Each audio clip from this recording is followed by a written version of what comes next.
This is the first time they've been able to go inside and see what's damaged, but now they're going in knowing that their nightmare was caused by a cigarette butt thrown into a diaper pail. But Josh, you're at a different location than the last time we talked to you. You got moved?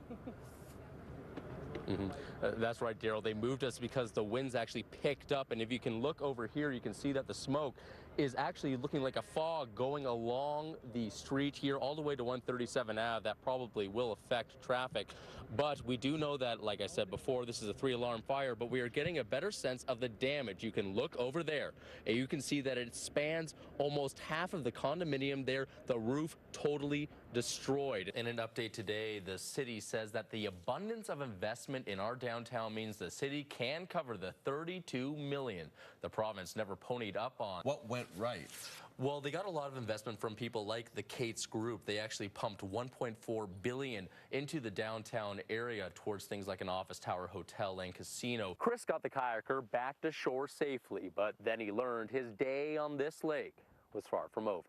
Off camera, Gene said that the survival of the Wild Rose after Danielle Smith showed that the party is more than just one person. Not only does it kill mosquitoes, it works in really cold weather, something they say the other kinds don't do. Sunday is all about what's next, and for many, they could be on their own. For Doug Goss, it's sorry. Why do you regret what you said?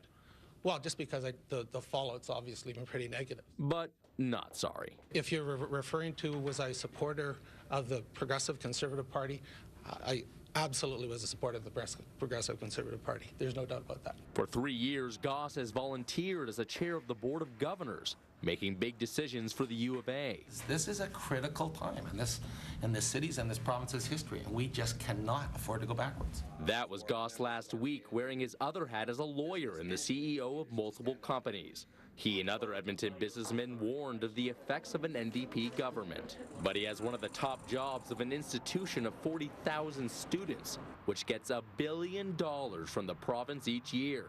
A province which is now NDP. I hope everyone realizes that I've always been transparent in my feelings about politics and government. I've never tried to hide those things. Last week, the Association of Academic Staff said Mr. Goss is expected to separate his public service from his private interests, act in a nonpartisan fashion, and be prepared to work with any party. If they ask for his resignation, will you follow it? I am going to have a conversation with the Academic Staff Association. Today, the 21-person board voted to keep him.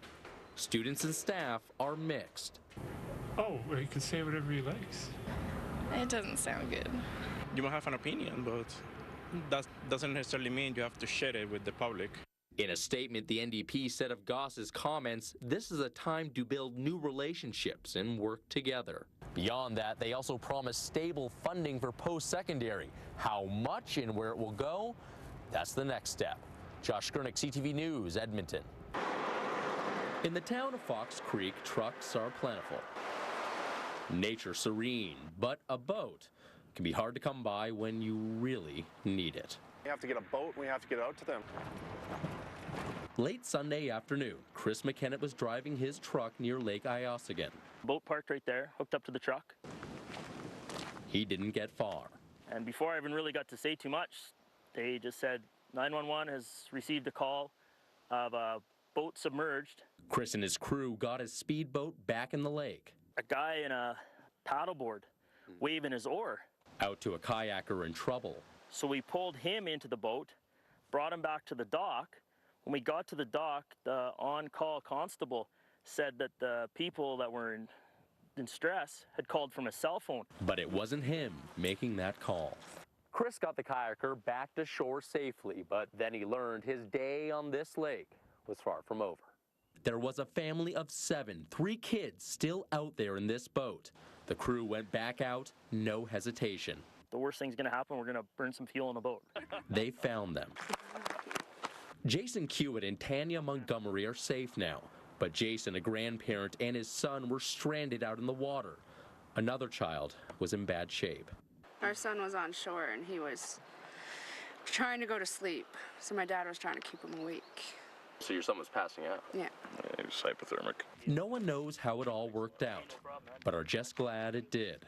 All the dominoes were against them, but all the dominoes on the other side were still standing. It was meant to be, I guess. The one thing you can always find in a town like Fox Creek, a helping hand. Josh Kernick, CTV News, Lake Iossagan. Veronica, for most of these MLAs, this is the first time that they've even met, but new details on unrest in the oil industry. The untested government still convincing it they are here to create jobs, not kill them. Good morning. Hi. For most, it's like the first day of school. Still letting it all sink in. With a new teacher and a new mandate, it's time to introduce themselves and get to work. Most of us are new to the legislature, so obviously we've got a lot to learn about how the systems work, about the resources we have. I feel prepared, but again, there's a little bit of anxiety there whenever anyone starts a new job. This government has the highest percentage of women in a governing caucus across the country. The median age is 40. That's the same as the entire province. It's made up of nurses, lawyers, and students, to name a few.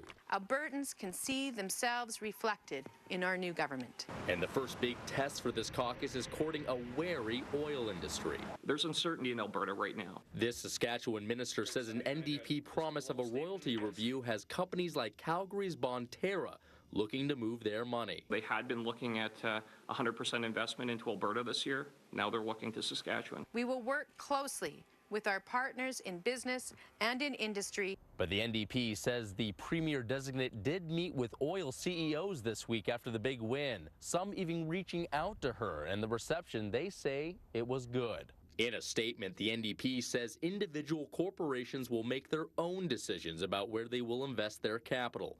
Alberta will remain a stable and attractive energy-producing province. They have what's in their platform. We need to know pretty quickly what their timetables are. We need to know what their priorities are going forward.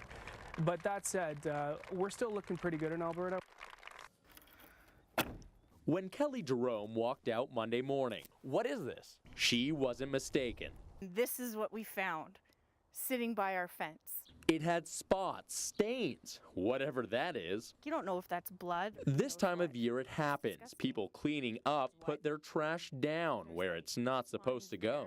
It's been happening all over from what I understand, but I mean that's pretty bad that somebody's dumping couches. Trash is everywhere. Here in the Mill Creek Ravine, you can find everything from trash bags to newspapers. But the city says this season is no worse than usual. Towards the end of every month when people are moving, or in the spring when people are doing a lot of spring cleanout, dumping can be an issue. But for Kelly, it's an eyesore and won't go away.